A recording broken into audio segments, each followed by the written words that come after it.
हाँ जी बई सारिਆਂ ਨੂੰ ਸਤਿ ਸ਼੍ਰੀ ਅਕਾਲ। ਸਵਾਗਤ ਆ ਅੱਜ ਦੀ ਕਲਾਸ ਦੇ ਵਿੱਚ ਤੁਹਾਡਾ ਸਭ ਦਾ ਬਹੁਤ-ਬਹੁਤ। ਇਹ ਕਲਾਸ ਮੈਂ ਲਾਈਵ ਲਗਾਉਣ ਦੀ ਕੋਸ਼ਿਸ਼ ਕੀਤੀ ਸੀ ਪਰ 5-7 ਮਿੰਟ ਅੱਗੇ ਜਾ ਕੇ ਜਿਹੜੀ ਆ ਬਫਰਿੰਗ ਹੋਣੀ ਸ਼ੁਰੂ ਹੋ ਗਈ। ਸੋ ਮੈਨੂੰ ਲੱਗਾ ਵੀ ਰਿਕਾਰਡਡ ਪਾ ਦੇਣੀ ਕਿਉਂਕਿ ਉਦਾਂ ਫਿਰ ਪ੍ਰੋਬਲਮ ਵੀ ਆਉਂਦੀ ਆ, ਚੰਗੀ ਤਰ੍ਹਾਂ ਕੰਸੈਂਟਰੇਟ ਵੀ ਬੱਚੇ ਨਹੀਂ ਕਰ ਪਾਉਂਦੇ। ਸੋ ਠੀਕ ਹੈ, ਇੱਕ ਵਾਰੀ ਆਪਾਂ ਸਟਾਰਟਿੰਗ ਤੋਂ ਫੇਰ ਕਰ ਲੈਂਦੇ ਆ। ਇੱਕ ਚੀਜ਼ ਮੈਂ ਦੱਸਦਾ, 100% ਓਰੀਜਨਲ ਨੋਟਸ ਨੇ। ਜੇਕਰ ਤੁਸੀਂ ਤੁਹਾਨੂੰ ਮਤਲਬ ਇਹ ਡਾਊਟ ਆ ਕਿ ਇਹ ਕਿਹੜੀ ਅਕੈਡਮੀ ਦੇ ਬੇਸਿਸ ਆ, ਟੈਟ ਬਜ਼ਰ ਅਕੈਡਮੀ ਅਨਮੋਲ ਅਰੋੜਾ ਸਰ ਉਹਨਾਂ ਦੀ ਥਿਊਰੀ ਤੇ ਬੇਸਿਸ ਇਹ ਨੋਟਸ ਆ ਕਿਉਂਕਿ ਮੈਂ ਉਹਨਾਂ ਤੋਂ ਪੜ੍ਹੀ ਹੋਈ ਹਾਂ ਸਾਈਕੋਲੋਜੀ। ਠੀਕ ਆ, ਦੇਖੋ ਆਪਾਂ ਬਿਲਕੁਲ ਜਮਾ ਬੇਸ ਤੋਂ ਸਟਾਰਟ ਕਰਨਾ। History of psychology. ਠੀਕ ਆ, ਸਾਈਕੋਲੋਜੀ ਆ ਸ਼ਬਦ ਸਭ ਤੋਂ ਪਹਿਲਾਂ 1590 ਈਸਵੀ ਦੇ ਵਿੱਚ ਕਿਨੇ ਰੁਡੋਲਫ ਗੋਕਲ ਨੇ ਵਰਤਿਆ ਸੀ। ਸਾਈਕੋਲੋਜੀ ਆ ਸ਼ਬਦ ਦੀ ਵਰਤੋਂ ਸਭ ਤੋਂ ਪਹਿਲਾਂ 1590 ਈਸਵੀ ਦੇ ਵਿੱਚ ਰੁਡੋਲਫ ਗੋਕਲ ਨੇ ਕੀਤੀ। The term psychologia was first used in 1519 by Rudolf Gokal। Okay, ਮਨੋਵਿਗਿਆਨ ਨੂੰ ਦਰਸ਼ਨ ਸ਼ਾਸਤਰ ਤੋਂ ਵੱਖ ਕਰਨਾ ਚਾਹੀਦਾ, ਮਤਲਬ ਫਿਲਾਸਫੀ ਨੂੰ ਸਾਈਕੋਲੋਜੀ ਦੇ ਨਾਲੋਂ ਅਲੱਗ ਕਰਨਾ ਚਾਹੀਦਾ। ਇਹ ਕਿਹਾ ਕਿੰਨੇ ਸੀ? ਅਰਸਤੂ ਨੇ ਕਿਹਾ, ਪਰ ਇਹਨੂੰ ਕੀਤਾ ਕਿੰਨੇ? ਵਿਲੀਅਮ ਵੁੰਡਟ ਨੇ ਕੀਤਾ ਸੀ। ਮਤਲਬ ਫਰਕ ਆ ਕਹਿਣ ਚ ਤੇ ਕਰਨ ਦੇ ਵਿੱਚ, ਮਤਲਬ ਵੱਖ ਕਰਨਾ ਚਾਹੀਦਾ ਕਿਹਾ ਅਰਸਤੂ ਨੇ, ਕੀਤਾ ਕਿੰਨੇ? ਵਿਲੀਅਮ ਵੁੰਡਟ ਨੇ ਕੀਤਾ। ਉਸ ਤੋਂ ਬਾਅਦ ਆਪਾਂ ਚੱਲਦੇ ਹਾਂ ਇਹਦੇ ਮੀਨਿੰਗ ਤੇ। ਦੇਖੋ ਮੀਨਿੰਗ ਕੀ ਆ? ਮਨੋਵਿਗਿਆਨ ਸ਼ਬਦ ਦਾ ਅੰਗਰੇਜ਼ੀ ਰੂਪਾਂਤਰਣ ਸਾਈਕੋਲੋਜੀ ਦੋ ਯੂਨਾਨੀ ਸ਼ਬਦਾਂ ਯਾਨੀ ਕਿ ਸਾਈਕੇ ਅਤੇ ਲੋਗੋਸ ਦੇ ਸੁਮੇਲ ਤੋਂ ਬਣਿਆ ਹੈ। ਯਾਨੀ ਕਿ ਸਾਈਕੋਲੋਜੀ ਸ਼ਬਦ ਦੋ ਯੂਨਾਨੀ ਭਾਸ਼ਾ ਦੇ ਸ਼ਬਦਾਂ ਤੋਂ ਬਣਿਆ ਵਾ, ਸਾਈਕੇ ਪਲੱਸ ਲੋਗੋਸ। ਠੀਕ ਹੈ, ਯਾਦ ਰੱਖਣਾ ਵਾ ਆ ਜਿਹੜੇ ਏਦਾਂ ਦੀਆਂ ਚੀਜ਼ਾਂ ਕਿਹੜੀ ਭਾਸ਼ਾ ਦਾ ਸ਼ਬਦ ਆ ਬਹੁਤ ਪੁੱਛਿਆ ਜਾਂਦਾ ਹੁੰਦਾ ਵਾ। ਠੀਕ ਹੈ, ਸਾਈਕੇ ਤੋਂ ਭਾਵ ਇਹਨਾਂ ਨੇ ਉਸ ਟਾਈਮ ਤੇ ਲਿਆ ਸੀ ਰੂਹ, ਕਿਉਂਕਿ ਸਾਈਕੋਲੋਜੀ ਆਤਮਾ ਦਾ ਵਿਗਿਆਨ ਆ, ਮਨ ਦਾ ਵਿਗਿਆਨ ਆ। ਮਤਲਬ ਸਮੇਂ ਦੇ ਨਾਲ ਨਾਲ ਮਨੋਵਿਗਿਆਨੀਆਂ ਦੇ ਵਿਚਾਰਾਂ ਵਿੱਚ ਮਤਭੇਦ ਆਉਂਦੇ ਗਏ ਤੇ ਇਹਦੇ ਨਾਮ ਜਾਂ ਇਹਦੇ ਮੀਨਿੰਗ, ਜਿਹੜੇ ਨਾਮ ਨਹੀਂ ਬਦਲੇ, ਮੀਨਿੰਗ ਜ਼ਰੂਰ ਬਦਲਦੇ ਗਏ ਸਾਈਕੋਲੋਜੀ ਦੇ। ਠੀਕ ਹੈ, ਸਮੇਂ ਦੇ ਅਨੁਸਾਰ। ਉਸ ਸਮੇਂ ਜੇਕਰ ਆਪਾਂ ਹਿਸਟਰੀ ਕਰ ਰਹੇ ਹਾਂ ਨਾ ਸਾਈਕੋਲੋਜੀ ਦੀ, ਉਸ ਸਮੇਂ ਸਾਈਕੇ ਦਾ ਮਤਲਬ ਇਹ ਸੀ ਰੂਹ।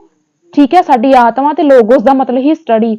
ਜਿਹੜੇ ਵੀ ਸ਼ਬਦ ਦੇ ਪਿੱਛੇ ਲੋਗੋਸ ਆ ਗਿਆ, ਲੌਜੀ ਆ ਗਿਆ, ਉਹਦਾ ਮਤਲਬ ਹੁੰਦਾ ਵਾ ਕਿਸੇ ਚੀਜ਼ ਦੀ ਸਟੱਡੀ ਜਾਂ ਕਿਸੇ ਚੀਜ਼ ਦਾ ਅਧਿਐਨ। ਠੀਕ ਹੈ, ਕਹਿੰਦੇ ਇਹ ਸ਼ਾਬਦਿਕ ਅਰਥ ਦੇ ਅਨੁਸਾਰ ਮਨੋਵਿਗਿਆਨ ਦਾ ਅਰਥ ਆਤਮਾ ਦੇ ਸੰਬੰਧ ਵਿੱਚ ਅਧਿਐਨ ਕੀਤਾ ਜਾਣ ਵਾਲਾ ਹੈ। ਕਹਿੰਦੇ the word psychology has been derived from two Greek words psyche which means soul and logos which means study। According to the literal meaning of psychology is a subject that studies about the soul। ਠੀਕ ਆ, ਉਸ ਤੋਂ ਬਾਅਦ ਜਦੋਂ ਆਪਾਂ meaning history ਦੇ ਵਿੱਚ ਆਪਾਂ ਮੀਨਿੰਗ ਇਹਦਾ ਕੀ ਦੇਖਿਆ ਕਿ ਸਭ ਤੋਂ ਪਹਿਲਾਂ ਇਹ ਆਤਮਾ ਦਾ ਅਧਿਐਨ ਸੀ। ਤੇ ਇੱਥੇ ਫਿਰ ਸਵਾਲ ਪੈਦਾ ਹੋ ਜਾਂਦਾ ਵਾ ਕਿ ਆਤਮਾ ਦਾ ਅਧਿਐਨ ਹੈ, ਕਿਹੜੇ ਉਹ ਮਨੋਵਿਗਿਆਨੀ ਸੀ ਜਿਹੜੇ ਕਹਿੰਦੇ ਸੀ ਕਿ ਸਾਈਕੋਲੋਜੀ ਆਤਮਾ ਦਾ ਵਿਗਿਆਨ ਆ। ਠੀਕ ਆ, ਅਰਸਤੂ ਤੇ ਪਲੂਟੋ ਜਿਹੜੇ ਸੀਗੇ ਇਹ ਕਹਿੰਦੇ ਸੀ ਕਿ ਮਨੋਵਿਗਿਆਨ ਜਿਹੜਾ ਵਾ ਉਹ ਆਤਮਾ ਦਾ ਅਧਿਐਨ ਆ। ਠੀਕ ਹੈ, ਇਹਨਾਂ ਨੇ ਜਿਹੜਾ ਸਟੱਡੀ ਆਫ ਸੋਲ ਮੰਨਿਆ। famous philosopher like Aristotle and Plato considered psychology a subject that studies about the soul by keeping its literal meaning। ਠੀਕ ਹੈ, ਮੇਰੀ ਇੰਗਲਿਸ਼ ਦੀ ਰਾਈਟਿੰਗ ਇੰਨੀ ਵਧੀਆ ਨਹੀਂ ਹੈਗੀ, ਤੁਸੀਂ ਥੋੜਾ ਜਿਹਾ ਐਡਜਸਟ ਕਰ ਲੈਣਾ। ਓਕੇ, ਹੁਣ ਗੱਲ ਆਉਂਦੀ ਕਿ ਜਿੱਦਾਂ ਮੈਂ ਤੁਹਾਨੂੰ ਦੱਸਿਆ ਕਿ ਰਿਜੈਕਟ ਹੁੰਦਾ ਗਿਆ, ਜਿਵੇਂ ਜਿਵੇਂ ਸਮਾਂ ਬਦਲਦਾ ਗਿਆ ਸਾਈਕੋਲੋਜੀ ਦੇ ਮੀਨਿੰਗ ਜਿਹੜੇ ਆ ਉਹ ਰਿਜੈਕਟ ਹੁੰਦੇ ਗਏ। ਜੇ ਰਿਜੈਕਟ ਹੋਏ ਇਹਦਾ ਮਤਲਬ ਇਹਦੀ ਆਲੋਚਨਾ ਹੋਈ ਹੋਊਗੀ, ਇਹਦਾ ਕ੍ਰਿਟਿਸਿਜ਼ਮ ਹੋਇਆ ਹੋਊਗਾ, ਤੇ ਕ੍ਰਿਟਿਸਿਜ਼ਮ ਆਪਾਂ ਖੁਦ ਵੀ ਕਰਾਂਗੇ। ਵੇਖੋ ਆਪਾਂ ਕਿੱਦਾਂ ਕਹਿ ਸਕਦੇ ਹਾਂ ਕਿ ਸਾਈਕੋਲੋਜੀ ਆਤਮਾ ਦਾ ਵਿਗਿਆਨ? ਆਪਾਂ ਆਤਮਾ ਨੂੰ ਕਦੀ ਵੇਖਿਆ? ਆਤਮਾ ਇੱਕ ਅਮੂਰਤ ਚੀਜ਼ ਆ, ਮਤਲਬ ਐਬਸਟਰੈਕਟ ਆਬਜੈਕਟ ਆ। ਠੀਕ ਹੈ, ਇਹਨੂੰ ਆਪਾਂ ਕਦੀ ਦੇਖ ਨਹੀਂ ਸਕਦੇ। ਆਤਮਾ ਦਾ ਇਤਿਹਾਸ ਕੀ ਆ? ਆਪਾਂ ਨੂੰ ਪਤਾ ਆਤਮਾ ਦਾ ਕੋਈ ਕੀ ਇਤਿਹਾਸ ਆ?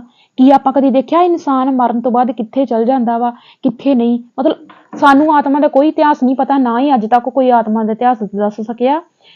ਆਤਮਾ ਦੀ ਉਤਪਤੀ ਕਿਵੇਂ ਹੋਈ? ਕੀ ਕਦੀ ਕਿਸੇ ਨੇ ਦੱਸਿਆ ਵੀ ਆਤਮਾ ਦੀ ਉਤਪਤੀ ਕਿੱਦਾਂ ਹੋਈ? ਹਾਂ, ਸਰੀਰਕ ਵੇਖੋ ਕਹਿੰਦੇ ਹੁੰਦੇ ਨਾ ਕਿ ਜਿਹੜਾ ਸਾਡਾ ਸਰੀਰ ਆ, ਸਰੀਰ ਤਾਂ ਮਰਦਾ ਵਾ, ਜਿਸ ਤਰ੍ਹਾਂ ਸਾਰਿਆਂ ਨੂੰ ਪਤਾ ਸਰੀਰ ਸਾਡਾ ਮਰਦਾ ਵਾ, ਪਰ ਆਤਮਾ ਕਦੇ ਨਹੀਂ ਮਰਦੀ। ਇਹਦਾ ਮਤਲਬ ਕਿ ਆਤਮਾ ਦੀ ਉਤਪਤੀ ਕਿਵੇਂ ਹੋਈ? ਸੋ ਇਹ ਗੱਲਾਂ ਜਿਹੜੀਆਂ ਇਹਦੀ ਆਲੋਚਨਾ ਸੀ ਬਿਲਕੁਲ ਸੱਚ ਸੀ, ਪੁਆਇੰਟ ਠੁਕਰਾਉਣ ਵਾਲੇ ਨਹੀਂ ਸੀ। ਇਹਨਾਂ 3 ਪੁਆਇੰਟਸ ਕਰਕੇ ਹੀ ਜਿਹੜਾ ਵਾ, ਜੇਕਰ ਤੁਹਾਨੂੰ ਪੁੱਛ ਲਿਆ ਜਾਵੇ ਕਿ ਕਿੰਨਾ ਕਾਰਨਾਂ ਦਾ ਕਰਕੇ ਆਤਮਾ ਦਾ ਵਿਗਿਆਨ ਰਿਜੈਕਟ ਹੋਇਆ, ਸੋ ਇਹ 3 ਕਾਰਨ ਆ, ਇਹਨਾਂ ਦੀ ਵਜ੍ਹਾ ਕਰਕੇ ਜਿਹੜਾ ਸੀਗਾ ਆਤਮਾ ਦਾ ਵਿਗਿਆਨ ਰਿਜੈਕਟ ਹੋਇਆ। ਸੋ ਜੇ ਰਿਜੈਕਟ ਹੋਇਆ ਇਹਦਾ ਮਤਲਬ ਇਹ ਕਿ ਰਿਜੈਕਟ ਹੋਣ ਤੋਂ ਬਾਅਦ ਇਹਨੂੰ ਕੋਈ ਨਵਾਂ ਮੀਨਿੰਗ ਦਿੱਤਾ ਹੋਊਗਾ। ਨਵਾਂ ਮੀਨਿੰਗ ਜਿਹੜਾ ਦਿੱਤਾ ਉਹ ਦਿੱਤਾ ਮਨ ਦਾ ਵਿਗਿਆਨ, ਸਟੱਡੀ ਆਫ ਮਾਈਂਡ। ਹੁਣ ਜਿਹੜਾ ਮਨ ਦਾ ਵਿਗਿਆਨ ਨੇ ਦਿੱਤਾ, ਇਹਦਾ ਮਤਲਬ ਕੋਈ ਹੋਣਗੇ ਫਿਲਾਸਫਰ ਜਿਨ੍ਹਾਂ ਨੇ ਕਿਹਾ ਕਿ ਹਾਂ ਜੀ ਇਹ ਹੁਣ ਮਨ ਦਾ ਵਿਗਿਆਨ ਆ। ਉਹਨਾਂ ਵਿੱਚੋਂ ਲਿਬਟਿਨਸ, ਹੋਬਸ, ਜੌਨ ਲਾਕ, ਕਾਂਤ ਤੇ ਹੋਮ ਜਿਹੜੇ ਆ, ਇਹ 5 ਦਾਰਸ਼ਨਿਕ ਦੇ ਨਾਮ ਯਾਦ ਰੱਖਣੇ। ਜਦੋਂ ਮਨ ਦੇ ਵਿਗਿਆਨ ਦੀ ਗੱਲ ਆ ਜੇ, ਇਹ ਕਹਿੰਦੇ ਸੀ ਵੀ ਮਨ ਦਾ ਵਿਗਿਆਨ ਆ। Philosopher of the 17th and 18th century like Libertines, Hobbes, Locke, Kant, Hume, Hobbes are worth mentioning। ਪਤਾ ਨਹੀਂ ਆ ਦੇਰ ਕੀ ਲਿਖਿਆ ਵਾ ਹਨਾ। ਤੇ ਫਿਲਾਸਫਰ ਸੈਡ ਮਤਲਬ ਇਹਨਾਂ ਨੇ ਕੀ ਕਿਹਾ, said that the word psyche is mind and the object of study of psychology is mind। Clear. ਉਸ ਤੋਂ ਬਾਅਦ ਤਬਲਾ ਰਾਸਾ ਵੀ ਇਹਦਾ ਹੀ ਇੱਕ ਪਾਰਟ ਆ। ਮਤਲਬ ਇੱਕ ਤਬਲਾ ਰਾਸਾ ਲਤੀਨੀ ਭਾਸ਼ਾ ਦਾ ਸ਼ਬਦ ਆ, ਠੀਕ ਆ। ਯਾਦ ਰੱਖਿਓ ਜਦੋਂ ਅਸੀਂ ਸਾਈਕੇ ਸ਼ਬਦ ਦੀ ਗੱਲ ਕਰਦੇ ਸੀ ਤਾਂ ਸਾਈਕੇ ਜਿਹੜਾ ਸੀਗਾ ਉਹ ਗ੍ਰੀਕ ਭਾਸ਼ਾ ਦਾ ਸ਼ਬਦ ਸੀਗਾ, ਪਰ ਜਦੋਂ ਤਬਲਾ ਰਾਸਾ ਦੀ ਗੱਲ ਆਉਣੀ ਹੈ ਤੇ ਤਬਲਾ ਲੈਟਿਨ ਭਾਸ਼ਾ ਦਾ ਸ਼ਬਦ ਆ। ਇਹ ਦੋਨਾਂ ਦੇ ਸ਼ਬਦਾਂ ਦੇ ਵਿੱਚ ਫਰਕ ਜਿਹੜਾ ਥੋੜਾ ਜਿਹਾ ਇਹਨੂੰ ਯਾਦ ਰੱਖਣ ਦੀ ਕੋਸ਼ਿਸ਼ ਕਰਿਓ। ਇਹ ਜਿਹੜਾ ਤਬਲਾ ਰਾਸਾ ਸ਼ਬਦ ਆ ਇਹਦਾ ਅਰਥ ਕੀ ਸੀ, ਕੋਰੀ ਸਲੇਟ ਮਤਲਬ ਬਲੈਂਕ ਸਲੇਟ। ਜਿਹੜਾ ਜੌਨ ਲੌਕ ਆ, ਜੌਨ ਲੌਕ ਉਹੀ ਜਿਹਨੇ ਮਨ ਦਾ ਵਿਗਿਆਨ ਦੇ ਵਿੱਚ ਜਿਹੜਾ ਆਉਂਦਾ ਵਾ ਹਨਾ, ਜੌਨ ਲੌਕ ਦਾ ਨਾਮ ਵੀ ਤਾਂ ਆਉਂਦਾ ਨਾ। ਜੌਨ ਲੌਕ ਕਹਿੰਦਾ ਵਾ ਕਿ ਬੱਚੇ ਦਾ ਮਨ ਜਿਹੜਾ ਵਾ ਕੋਰੀ ਸਲੇਟ ਆ, ਜੋ ਮਰਜ਼ੀ ਉੱਤੇ ਲਿਖ ਦੋ, ਅਸੀਂ ਬੱਚੇ ਨੂੰ ਜਿਹੋ ਜਿਹਾ ਬਣਾ ਮਤਲਬ ਕੋਰੀ ਸਲੇਟ। ਇਹਦਾ ਮਤਲਬ ਇਹ ਆ ਵੀ ਅਸੀਂ ਬੱਚੇ ਨੂੰ ਜਿਵੇਂ ਦੇ ਬਣਾਉਣਾ ਚਾਹੀਏ ਅਸੀਂ ਉਵੇਂ ਦਾ ਹੀ ਬਣਾ ਸਕਦੇ ਹਾਂ, ਕਿਉਂਕਿ ਬੱਚੇ ਦਾ ਮਨ ਕੋਰੀ ਸਲੇਟ ਆ, ਉੱਥੇ ਤੁਸੀਂ ਜੋ ਮਰਜ਼ੀ ਲਿਖ ਸਕਦੇ ਆ। According to the John Locke the child has the same mind and as a black slate ਮਤਲਬ ਕੋਰੀ ਸਲੇਟ ਵਰਗਾ ਬੱਚੇ ਦਾ ਮਨ ਜਿਹੜਾ ਉਹ ਹੁੰਦਾ। ਨਤੀਜੇ ਵਜੋਂ ਮਨੋਵਿਗਿਆਨ ਨੂੰ ਮਨ ਦਾ ਵਿਗਿਆਨ ਮੰਨਿਆ ਜਾਂਦਾ ਸੀ। ਮਨੋਵਿਗਿਆਨ ਦੀ ਇਹ ਪਰਿਭਾਸ਼ਾ ਤਕਰੀਬਨ 1870 ਈਸਵੀ ਤੱਕ ਪ੍ਰਸਿੱਧ ਰਹੀ ਅਤੇ ਮਨੋਵਿਗਿਆਨ ਜੋ ਉਸ ਸਮੇਂ ਦਰਸ਼ਨ ਸ਼ਾਸਤਰ ਦੀ ਇੱਕ ਸ਼ਾਖਾ ਸੀ ਦਾ ਵਿਸ਼ਾ ਵਸਤੂ ਮਨ ਬਣਿਆ ਰਿਹਾ। ਮਤਲਬ ਯਾਦ ਰੱਖਣਾ ਸਿਰਫ 1870 ਈਸਵੀ ਤੱਕ ਜਿਹੜਾ ਵਾ ਮਨ ਇਹਦਾ ਮੀਨਿੰਗ ਕੀ ਰਿਹਾ, ਮਨ ਦਾ ਵਿਗਿਆਨ, ਠੀਕ ਹੈ। ਉਸ ਤੋਂ ਬਾਅਦ ਇੰਗਲਿਸ਼ ਵਾਲੇ ਬੱਚੇ ਥੋੜਾ ਨੋਟ ਕਰ ਲਓ। Psychology was accepted as the study of mental science, in other words study of mind, till 1870 the definition given by these philosophers was accepted and psychology was studied as a branch of psychology and the object of study was the mind। okay, ਇਹਦਾ ਮਤਲਬ ਇਹ ਕਿ ਜੇ ਇੱਥੇ ਅਸੀਂ ਕੀ ਪੜਿਆ ਕਿ ਸਿਰਫ 1870 ਈਸਵੀ ਤੱਕ ਜਿਹੜਾ ਸੀ ਇਹਦਾ ਮੀਨਿੰਗ ਰਿਹਾ। ਇਹਦਾ ਮਤਲਬ ਕਿ 1870 ਤੋਂ ਬਾਅਦ ਇਹ ਰਿਜੈਕਟ ਹੋ ਗਿਆ ਹਨਾ। ਇਹਦੇ ਰਿਜੈਕਟ ਹੋਣ ਦੇ ਬਾਰੇ ਜਿਹੜਾ ਵਾ ਕੋਈ ਵੀ ਕਾਰਨ ਸਾਨੂੰ ਨਹੀਂ ਦੱਸਦੇ। ਇਸ ਤੋਂ ਬਾਅਦ ਸਾਡੀ ਤੀਜੀ ਸ਼ਾਖਾ ਆ ਜਾਂਦੀ ਆ। ਤੀਜੇ ਨੰਬਰ ਤੇ ਇਹਨਾਂ ਨੇ ਚੇਤਨਾ ਦਾ ਵਿਗਿਆਨ ਕਿਹਾ। ਚੇਤਨਾ ਦਾ ਵਿਗਿਆਨ ਕਿਹਾ, ਕਹਿੰਦੇ ਮਨੋਵਿਗਿਆਨ ਸਭ ਤੋਂ ਪਹਿਲਾਂ ਫਿਲਾਸਫੀ ਦੀ ਇੱਕ ਸ਼ਾਖਾ ਸੀ ਅਤੇ 1879 ਦੇ ਵਿੱਚ ਜਦੋਂ ਵਿਲੀਅਮ ਵੁੰਟ ਨੇ ਜਰਮਨੀ ਦੇ ਵਿੱਚ ਲਿਪਜ਼ਿੰਗ ਯੂਨੀਵਰਸਿਟੀ, ਜਿਸ ਦਾ ਨਾਮ ਹੁਣ ਕਾਰਲ ਮਾਰਕਸ ਕਰ ਦਿੱਤਾ ਗਿਆ ਹੈ, ਵਿਖੇ ਮਨੋਵਿਗਿਆਨ ਦੀ ਪਹਿਲੀ ਪ੍ਰਯੋਗਸ਼ਾਲਾ ਸਥਾਪਿਤ ਕੀਤੀ। ਮੋਸਟ ਇੰਪੋਰਟੈਂਟ ਚੀਜ਼ ਯਾਦ ਰੱਖਣਾ ਵਾ 1879 ਦੇ ਵਿੱਚ ਜਿਹੜਾ ਵਿਲੀਅਮ ਵੁੰਟ ਸੀ, ਵਿਲੀਅਮ ਵੁੰਟ ਨੇ 1879 ਦੇ ਵਿੱਚ ਜਰਮਨੀ ਦੇ ਵਿੱਚ ਇੱਕ ਲਿਪਜ਼ਿੰਗ ਯੂਨੀਵਰਸਿਟੀ ਜਿਹੜੀ ਸੀ ਖੋਲੀ ਹਨਾ। ਜਦੋਂ ਉਹਨੇ ਯੂਨੀਵਰਸਿਟੀ ਖੋਲੀ ਬਾਅਦ ਵਿੱਚ ਉਹਦਾ ਨਾਮ ਹੁਣ ਇਹਦਾ ਨਾਮ ਯੂਨੀਵਰਸਿਟੀ ਦਾ ਚੇਂਜ ਹੋ ਗਿਆ। ਹੁਣ ਇਹਦਾ ਨਾਮ ਕਾਰਲ ਮਾਰਕਸ ਯੂਨੀਵਰਸਿਟੀ ਆ। ਕਹਿੰਦੇ ਇਹਨੇ ਇੱਥੇ ਇਸ ਯੂਨੀਵਰਸਿਟੀ ਦੇ ਵਿੱਚ ਇਹਨੇ ਮਨੋਵਿਗਿਆਨ ਦੀ ਪ੍ਰਯੋਗਸ਼ਾਲਾ ਖੋਲੀ ਮਤਲਬ ਲੈਬ ਖੋਲੀ। ਵਿਲੀਅਮ ਵੁੰਟ ਅਤੇ ਟੀਚਨਰ ਇਸ ਸਿਧਾਂਤ ਦੇ ਪ੍ਰਮੁੱਖ ਕਰਤਾ ਹਨ। ਇੱਕ ਰਿਵਾਈਜ਼ ਕਰ ਲੈਂਦੇ ਆ। ਜਦੋਂ ਆਤਮਾ ਦੀ ਗੱਲ ਆਉਂਦੀ ਸੀ ਤੇ ਆਤਮਾ ਦੇ ਜਿਹੜੇ ਸਮਰਥਕ ਸੀਗੇ ਉਹ ਹੈਗੇ ਸੀ ਅਰਸਤੂ ਤੇ ਪਲੂਟੋ। ਜਦੋਂ ਮਨ ਦੇ ਵਿਗਿਆਨ ਦੀ ਗੱਲ ਆਉਂਦੀ ਉਹਦੇ ਵਿੱਚ ਆਉਂਦੇ ਆਪਣੇ ਲਿਪਟਿਨਸ ਆਉਂਦਾ ਵਾ, ਕਾਂਤ ਆਉਂਦਾ ਵਾ, ਜੌਨ ਲੌਕ ਆਉਂਦਾ ਵਾ, ਹਿਊਮ ਆਉਂਦਾ ਵਾ, ਹੋਗਸ ਆਉਂਦਾ ਵਾ, ਠੀਕ ਆ ਇਹ ਨਾਮ। ਪਰ ਜਦੋਂ ਅਸੀਂ ਚੇਤਨਾ ਦੇ ਵਿਗਿਆਨ ਤੇ ਆਉਂਦੇ ਆ ਇੱਥੇ ਟੀਚਨਰ ਤੇ ਵਿਲੀਅਮ ਵੁੰਟ ਦਾ ਨਾਮ ਜਿਹੜਾ ਤੁਸੀਂ ਯਾਦ ਰੱਖਣਾ ਵਾ। ਇਨ 1879 William ਵੁੰਟ set up a first laboratory of psychology in the Leipzig University. Later the name changed to Karl Marx University in Germany. Gradually psychology came to be a different subject different from psychology. William Wundt and Titchener are the standing pioneers of this theory। पता नहीं ठीक है, honour होगा। Okay, ਉਸ ਤੋਂ ਬਾਅਦ William ਵੁੰਡਟ ਬਾਰੇ ਬਹੁਤ ਹੀ ਕੁਐਸਚਨ ਆਉਂਦੇ ਆ। Father of psychology father of psychology पता इनू क्यों कहा जाता, क्योंकि इन्हें साइकोलॉजी की लैब खोलती सी, इस करके इनू फादर ऑफ साइकोलॉजी कहा जाता वा। एंड इनू फादर ऑफ एक्सपैरीमेंटल साइकोलॉजी भी कहा जाता, दोनों तरीके दे नाल याद रखना। एक्सपैरीमेंटल साइकोलॉजी, फादर ऑफ एक्सपैरीमेंटल साइकोलॉजी इनू क्यों कहा जाता, क्योंकि एक्सपैरीमेंट किया ना, लैब कादे वास्ते खोली, एक्सपैरीमेंट करने वास्ते, ठीक है। फाउंडर ऑफ इंस्ट्रोस्पेक्शन मैथड, मतलब अंतर दार्शनिक विधि दे जनक भी इनू कहा जाता वा।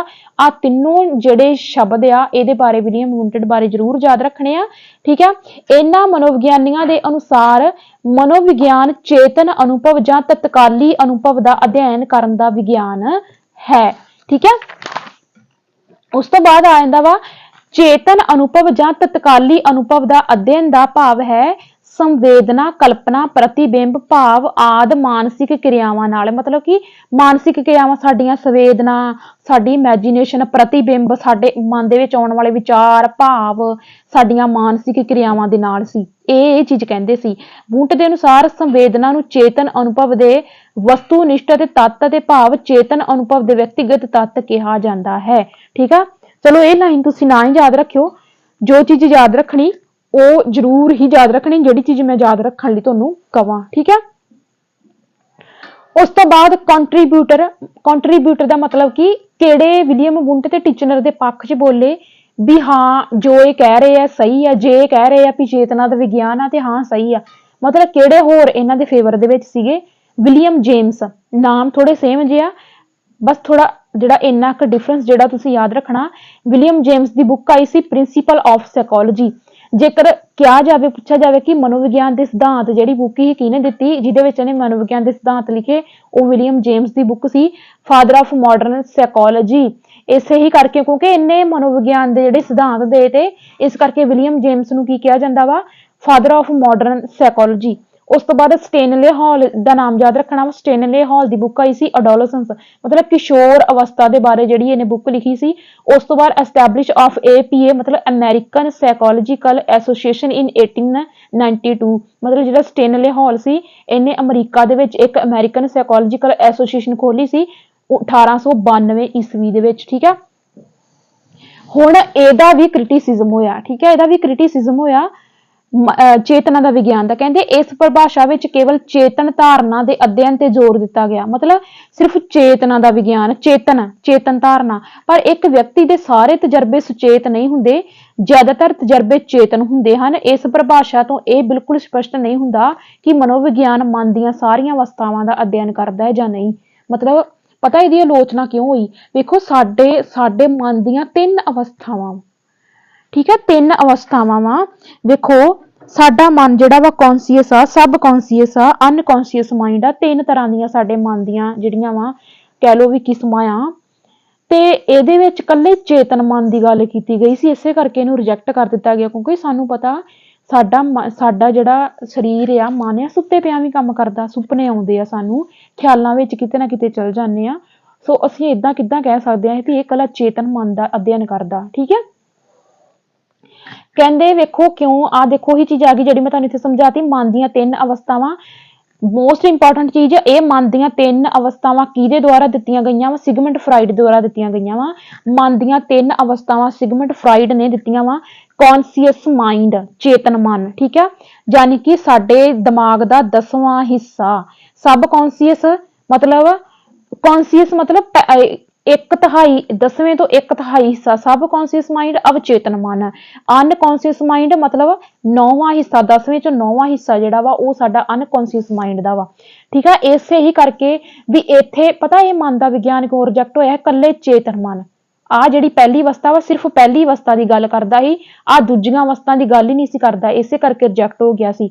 ਉਸ ਤੋਂ ਬਾਅਦ 4th ਨੰਬਰ ਤੇ ਇਹਦਾ ਜਿਹੜਾ ਨਾਮ ਆਇਆ study of behaviour. JB Watson ਨੇ ਮਨੋਵਿਗਿਆਨ ਨੂੰ ਵਿਵਹਾਰ ਦਾ ਇੱਕ ਵਿਗਿਆਨ ਮੰਨਿਆ। ਇਸ ਪਰਿਭਾਸ਼ਾ ਤੋਂ ਸਪਸ਼ਟ ਹੈ ਕਿ ਚੇਤਨ ਅਨੁਭਵ ਨੂੰ ਮਨੋਵਿਗਿਆਨ ਦੇ ਵਿਸ਼ੇ ਤੋਂ ਵੱਖ ਕਰ ਦਿੱਤਾ ਗਿਆ। ਮਤਲਬ ਜੇ ਕੋਈ ਚੌਥਾ ਨਾਮ ਆ ਗਿਆ, ਸਟੱਡੀ ਆਫ ਬਿਹੇਵੀਅਰ ਆ ਗਿਆ, ਇਹਦਾ ਮੀਨਿੰਗ, ਇਹਦਾ ਮਤਲਬ ਕਿ ਮਨ ਦਾ ਜਿਹੜਾ ਆਪਣਾ ਚੇਤਨਾ ਦਾ ਵਿਗਿਆਨ ਸੀ ਉਹ ਵੀ ਰਿਜੈਕਟ ਹੋ ਗਿਆ, ਠੀਕ ਆ। ਕਹਿੰਦੇ ਉਸ ਦੀ ਜਗ੍ਹਾ ਵਿਵਹਾਰ ਨੂੰ ਰੱਖਿਆ ਗਿਆ ਕਿਉਂਕਿ ਵਿਵਹਾਰ ਨੂੰ ਵੇਖਿਆ ਜਾ ਸਕਦਾ, ਸੁਣਿਆ ਜਾ ਸਕਦਾ। ਦੌੜਨਾ, ਰੋਣਾ, ਹੱਸਣਾ, ਸੋਚਣਾ ਆਦਿ ਵਿਵਹਾਰ ਦੀਆਂ ਕੁਝ ਪ੍ਰਮੁੱਖ ਉਦਾਹਰਨਾਂ ਹਨ। ਮਤਲਬ JB ਵਾਟਸਨ ਨੇ ਤੇ ਆ ਕੇ ਸਿਰਾ ਹੀ ਕਰਾਤਾ ਇਹਨੇ, ਮਤਲਬ ਬਿਲਕੁਲ ਸਿੱਧੂ ਮੂਸੇ ਵਾਲੇ ਵਾਂਗੂ ਹਨਾ, ਇਹਨੇ ਬਿਲਕੁਲ ਹੀ ਸਿਰਾ ਕਰਾਤਾ। ਇਹ ਕੀ ਕਹਿੰਦਾ, ਇਹ ਕਹਿੰਦਾ ਵੀ ਵਿਵਹਾਰ ਆ, ਜਿਹੜੀ ਸਾਈਕੋਲੋਜੀ ਉਹ ਵਿਵਹਾਰ ਆ, ਅਸੀਂ ਵਿਵਹਾਰ ਨੂੰ ਵੇਖ ਸਕਦੇ ਹਾਂ, ਸੁਣ ਸਕਦੇ ਹਾਂ, ਅਸੀਂ ਦੌੜ ਸਕਦੇ ਹਾਂ, ਰੋ ਸਕਦੇ ਹਾਂ, ਹੱਸ ਸਕਦੇ ਹਾਂ, ਸੋਚ ਸਕਦੇ ਹਾਂ, ਇਹ ਸਾਰੀਆਂ ਸਾਡੇ ਵਿਵਹਾਰ ਦੀਆਂ ਕਿਰਿਆਵਾਂ ਵਾ। ਤੇ ਜਿਹੜੀ ਸਾਈਕੋਲੋਜੀ ਆ ਉਹ ਵਿਵਹਾਰ ਦਾ ਵਿਗਿਆਨ ਆ। ਕੰਟਰੀਬਿਊਟਰ ਮਤਲਬ ਕਿਹੜੇ JB ਵਾਟਸਨ ਦੇ ਨਾਲ ਪੱਖ ਦੇ ਵਿੱਚ, ਇਹਦੇ ਫੇਵਰ ਦੇ ਵਿੱਚ ਬੋਲੇ। JB ਵਾਟਸਨ ਫਾਦਰ ਆਫ ਬਿਹੇਵੀਅਰਿਜ਼ਮ, ਇਸੇ ਹੀ ਕਰਕੇ JB ਵਾਟਸਨ ਨੂੰ ਫਾਦਰ ਆਫ ਬਿਹੇਵੀਅਰਿਜ਼ਮ ਕਿਹਾ ਜਾਂਦਾ, ਠੀਕ ਆ। ਹਿਜ਼ ਬੁੱਕ, ਫਾਦਰ ਬਹੁਤ ਪੁੱਛੇ ਜਾਂਦੇ ਹੁੰਦੇ ਆ ਤੇ ਮੈਨੂੰ ਉਮੀਦ ਆ ਕਿ ਮੇਰੀ ਇਸ ਥਿਊਰੀ ਦੇ ਨਾਲ ਤੁਹਾਡੇ ਸਾਰੇ ਡਾਊਟ ਕਲੀਅਰ ਹੁੰਦੇ ਜਾਣਗੇ। ਇਹਦੀ ਬੁੱਕ ਆਈ ਸੀ ਬਿਹੇਵੀਅਰਿਜ਼ਮ, ਮਤਲਬ ਜਿਹੜਾ ਫਾਦਰ ਸੀ JB ਵਾਟਸਨ ਬਿਹੇਵੀਅਰਿਜ਼ਮ ਦਾ, ਇਹਦੀ ਬੁੱਕ ਵੀ ਆਈ ਸੀ ਬਿਹੇਵੀਅਰਿਜ਼ਮ ਯਾਨੀ ਕਿ ਵਿਵਹਾਰਵਾਦ। ਇਹਦੇ ਕੰਟਰੀਬਿਊਟਰ ਕਿਹੜੇ ਨੇ ਹੋਰ, ਥੋਰਨਡਾਈਕ, ਪਾਵਲਵ, ਸਕਿਨਰ, ਹਲ, ਅਲਬਰਟ ਬੰਡੂਰਾ, ਵੁੱਡਵਰਥ, ਲਸ਼ਲੀ, ਟਾਲਮੈਨ, ਗੂਥਰੀ, ਠੀਕ ਹੈ। ਫੇਮਸ ਦੇ ਨਾਮ ਆ, ਇਹਨਾਂ ਦੀਆਂ ਥਿਊਰੀਆਂ ਆਪਾਂ ਪੜ੍ਹਦੇ ਆ।